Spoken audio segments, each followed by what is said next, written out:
246வது நாளாக கருணை கரங்கள் சார்பாக அன்பும் அன்னமும் என்பதன் அடிப்படையில் மடத்துக்குளம் கனியூர் தெய்வத்திரு முத்துசாமி ஐயா அவர்களின் 2ஆம் ஆண்டு நினைவு நாளை முன்னிட்டு அவர்களின் அன்பு சகோதரர் திரு சுந்தரம் ஐயா அவர்களின் திருக்கரங்களால் அரசு மருத்துவமனையில் சிகிச்சை பெறுபவர்களுக்கும் மற்றும் உடன் இருப்பவர்களுக்கும் காலை உணவு அன்ன தர்மமாக வழங்கப்பட்டது. எல்லா உயிர்களும் இன்புற்று வாழ்க.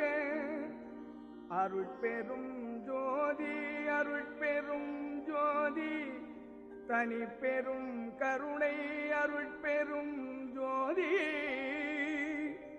திரு அருட்பிரகாச வள்ளலார் திருவடிகளே சரணம் சரணம் சரணம்.